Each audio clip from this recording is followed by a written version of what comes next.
নমস্কাৰ ভাস্কৰ জ্যোতিৰ এষ্ট্ৰ বাস্তু জ্ঞান চেনেললৈ পুনৰ সকলোকে এবাৰ স্বাগতম জনাইছোঁ। মই আপোনালোকৰ ওচৰলৈ এটা নতুন ভিডিঅ' লৈ আহিছোঁ। এই ভিডিঅ'টোৰ দুটা পাৰ্ট মই আগতে বনাই থৈ গৈছোঁ বৃহস্পতি গ্ৰহৰ ৰাশি পৰিৱৰ্তনক লৈ। আজি মই পুনৰ বৃহস্পতি গ্ৰহৰ ৰাশি পৰিৱৰ্তনক লৈ থাকি যোৱা ৰাশিকেইটাৰ বিষয়ে আপোনালোকৰ আগত ক'ম। আৰু ইতিমধ্যে মই কৈছোঁ 1 মে 2024 বৃহস্পতি গ্ৰহ বৃষ ৰাশিত সোমাইছে আৰু 14 মে 2025 বৃহস্পতি গ্ৰহ বৃষ ৰাশিত থাকিব। ইয়াৰ মাজতে বৰ্তমান 6 মে'ৰ পৰা হৈ যোৱা 6 মে 2024 পৰা 2 জুন 2024 বৃহস্পতি গ্ৰহ অস্ত থাকিব। মাংগলিক কৰ্ম এই সময়ত কৰিব নালাগে। আৰু 9 অক্টোবৰ 2024 পৰা 4 ফেব্ৰুৱাৰী 2025 বৃহস্পতি গ্ৰহ বক্ৰী হ'ব। সেই বক্ৰী হোৱা সময়ত কি ফল দিব সেইখিনি সময়ত মই নতুন আপোনালোকলৈ আকৌ এটা কণ্টেণ্ট লৈ আহিম। আজি মই আপোনালোকক বৃহস্পতি গ্ৰহৰ এই পৰিৱৰ্তনত ইতিমধ্যে 6টা ৰাশিৰ কথা কৈ গৈছোঁ। আজি মই আৰম্ভ কৰিব লৈছোঁ তুলা ৰাশিৰ বিষয়ে। তুলা ৰাশি বৃহস্পতি গ্ৰহ যিটো স্থানত সোমাব ৰাশিৰ পৰা অষ্টম স্থানত সোমালে বৃহস্পতি গ্ৰহই আয়ু বৃদ্ধি কৰে। তাৰমানে কাৰোবাৰ যদি ৰোগ হৈ আছে, কাৰোবাৰ যদি হস্পিটেলত এডমিট হৈ আছে, তুলা ৰাশিৰ পুৰুষেই হওক মহিলাই হওক জাতকেই হওক জাতিকাই হওক, তেওঁলোকে কিন্তু উপশম পাব, ট্ৰিটমেণ্ট ভাল হ'ব আৰু ৰোগ মুক্তি হ'ব, আয়ু বৃদ্ধি হ'ব।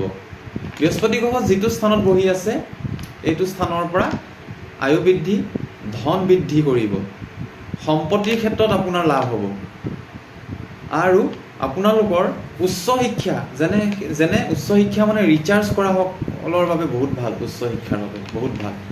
খালি ইয়াত এটাই মই নেগেটিভ পইণ্ট দেখিছোঁ, যদি কোনোবাই গুপ্তভাৱে কিবা কৰ্ম কৰিছে তেন্তে সাৱধান হ'ব, কিন্তু বিপদত পৰিব।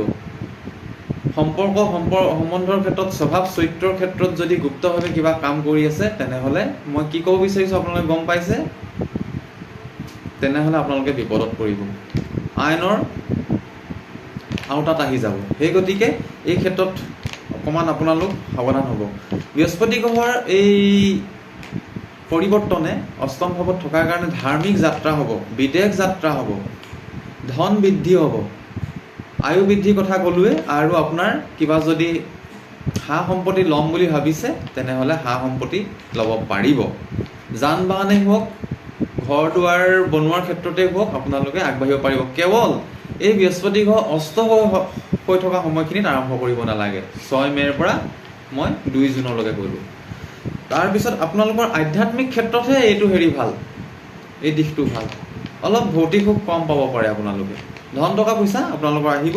আৰু কোনোবাই যদি ধাৰ্মিক ক্ষেত্ৰত কোনোবাই শৰণ লোৱা, ভোজন লোৱা বা গুৰুৰ জ্ঞান ল'ম বুলি যদি ভাবিছে, গুৰুৰ আশীৰ্বাদ ল'ম বুলি যদি ভাবিছে, তেনেহ'লে এই সময়ছোৱাত আগবাঢ়িব পাৰে। তুলা ৰাশি বা লগ্নৰ কাৰণে মই অষ্টম স্থানত থকা বৃহস্পতি গ্ৰহে কি ফল দিব আপোনালোকক ক'লোঁ, আৰু এইখিনিয়ে আপোনালোকে এই ফলটো আপোনালোকে পাই থাকিব। কেৱল এতিয়া বৃহস্পতি গ্ৰহ অস্ত হৈ আছে, অস্ত হোৱা সময়খিনিত মাংগলিক কৰ্ম কৰিব নালাগে। তুলা ৰাশিৰ কাৰণে ধাৰ্মিক ক্ষেত্ৰতে বহুত শুভ। ইয়াৰ পিছত মই কৈছোঁ বৃশ্চিক ৰাশি। বৃশ্চিক ৰাশিৰ কাৰণেতো অত্যন্ত শুভ বুলি ক'ম বৃহস্পতিৰ। বৃশ্চিক ৰাশি কিন্তু শনিৰ এটা প্ৰভাৱ আছে, মোৰ আগৰ ভিডিঅ'বোৰ চালে আপোনালোকে গম পাব। এই সময়খিনিত কিন্তু অলপ যেন বৃহস্পতি গ্ৰহই আপোনালোকক ৰক্ষা কৰিব। বৃহস্পতি গ্ৰহ সপ্তম স্থানত আছে, বিবাহৰ যুগ আহি গ'ল, ৰাজযোগ আহি গ'ল বিবাহৰ, বৃশ্চিক ৰাশি জাতক জাতিকাসকলৰ। এই 2025 14 মে'লৈকে বিবাহৰ যুগ আহিলে। ব্যৱসায়ত উন্নতি, কাৰোবাৰ নতুন প্ৰেম হ'ব পাৰে। কোনোবাই যদি প্ৰেম কৰি আছে, এই এটা বছৰৰ ভিতৰত প্ৰেম বিবাহ হ'ব, কোনো বাধা দিব নোৱাৰে, প্ৰেম বিবাহ হোৱাৰ সম্ভাৱনা। কাৰোবাৰ সন্তান পৰিকল্পনা যদি আছে, ৰাজযোগ সন্তান পৰিকল্পনাৰ বাবে। আপোনালোকৰ স্বাস্থ্য উন্নতি হ'ব। শনিৰ এটা প্ৰভাৱ আছে যদিও বৃহস্পতিয়ে আপোনালোকক ৰক্ষা কৰিব, স্বাস্থ্য উন্নতি হ'ব, সন্তানৰ পৰা সুখ লাভ, গৰ্ভধাৰণৰ ৰাজযোগ বৃশ্চিক ৰাশি জাতক জাতিকাসকলৰ। স্বাস্থ্যৰ ক্ষেত্ৰত বাধা বিঘিনি পাই আছিল যদিও বাধা বিঘিনিটো অকণমান কম হ'ব। যুটীয়া ব্যৱসায়ত শুভ আপোনালোকৰ। যিসকল বিবাহিত তেওঁলোকৰ দাম্পত্য জীৱন যিটো জীৱন সংগিনী পতি পত্নীৰ মাজত যিটো টুইনিং, এই টুইনিংটো ভাল হ'ব, খুব সুন্দৰ মিলা প্ৰীতিৰে আগবাঢ়িব পাৰিব।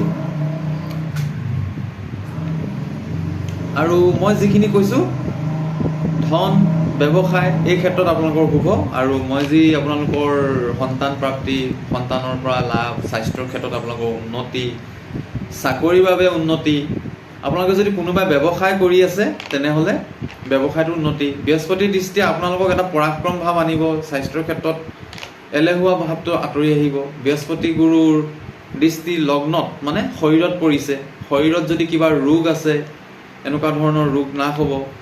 ঋণ যদি কাৰোবাৰ পৰা লৈছে ঋণ আপোনালোকে ঘূৰাই দিব পাৰিব।